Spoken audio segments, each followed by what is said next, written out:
All right, what we're moving on to now is going to be advanced leg lock finishing. This is going to look a little bit different and probably a little bit unorthodox. You may or may not have seen this before, but I think once it's explained, you guys will get the value of it.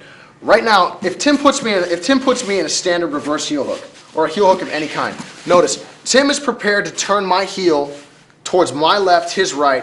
If I stay put, Tim is going to break my leg off. So right now, let's see, you're in reverse heel hook. Okay, so here we are. We're not in the 50-50 yet. We're in a standard reverse heel hook. If Tim turns my foot, I immediately tap. If I don't get to move my hip, if Tim turns my heel independently of my knee and my hip, my leg is going to break. My ligaments are going to extend, stretch, and then tear. So as Tim turns my foot, I'm going to roll, hopefully as fast, if not faster than Tim. So if we roll in unison, watch what happens. Nothing. We're in business. We just keep on rolling. If we come back for a second, my defense here, when we go for real, is you turn my foot, is to turn ultra fast, turn faster than Tim can. And the thing about it is, you'll notice Tim has his hands committed to the heel. He's hurting me. My hands have to be committed to the ground. In order for me to move my hips, like right now, if I sit here like this, I'm stuck. I can't move. So I put my hands and feet on the ground, which allow my hips to move independently of the floor and swivel. So right here, as I go to turn, as I commit my hands, I can move faster than Tim can. This is one of the big reasons why it can be so difficult to finish the reverse heel hook if you don't snap into it and get them right away. So the same thing can happen from the 50-50, although not as easily. If Tim comes over to the 50-50, I can rotate. He can rotate. It's tougher for me to move because of the nature of the position, but I can still try to outrun him. It's pretty annoying. It's not the end of the world, but we want to try to nip that in the bud. So here's what we're looking at. If I find myself inside of the 50-50, it's not safe for me to leave my foot out. Tim's going to get it. However, if I have Tim's foot, right now, because we've already gone over the 50-50, you guys know that the goal is to hand fight here. But say Tim doesn't realize that and he tries to spin really hard. I'm going to have to deal with this. This is pretty annoying. Notice how his hip came up and over? That's not good. That's his body matching what I'm doing to it. So here's what we can do. If Tim had no arms, I could stick my foot across his body. Tim, can you turn your hip over now? No, he's stuck. My left leg is holding his hip down so that any torque that I put into his heel is going directly into the knee and he can't recover. So here's what we're looking at.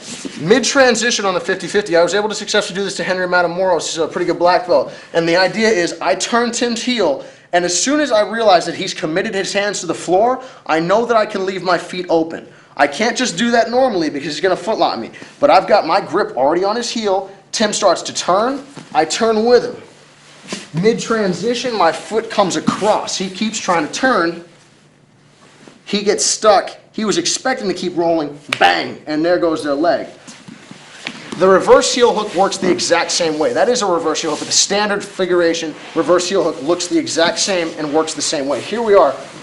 I'm locked in. If I try to finish Tim, only the problem with this heel hook is Tim has a way out, so he can definitely outspin me.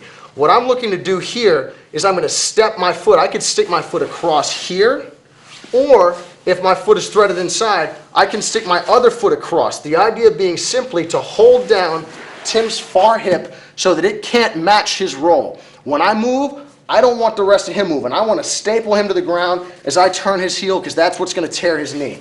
So here we are in the reverse heel hook. Tim starts to roll. I roll with him. I kick my foot across.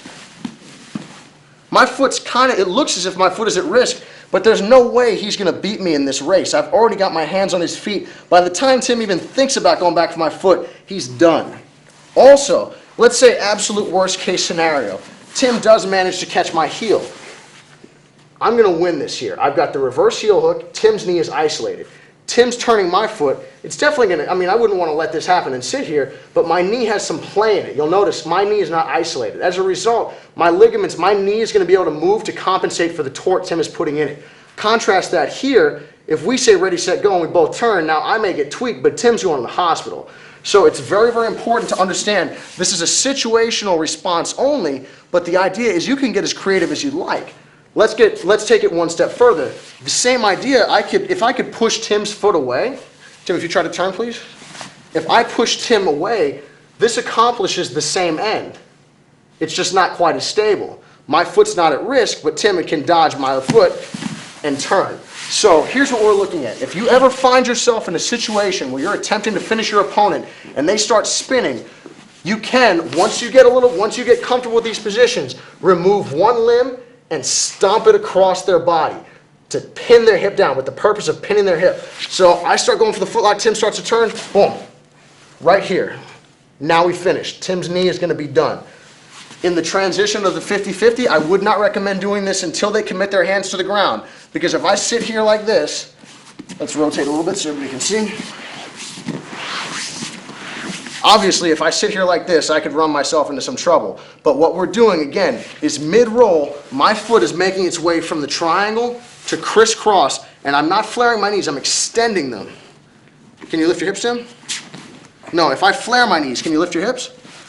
To a certain extent, he can. So make sure that when you do stretch these out, you want to stomp your legs, maximizing not only your structural stability, but your muscular force, and bang, we're going to finish. So here's what it looks like once in real time. Let's get all the way back. Okay, so Tim spins and I spin. Right into the footlock. With the reverse heel hook. Tim spins and I spin. Right in the reverse heel hook. So again, I wouldn't recommend playing around with these until you get more comfortable because you are at minor risk. But once you understand the concepts and how they apply to this position, you will severely strengthen a lot of your heel hooks and you'll not have to worry about people spinning out on you.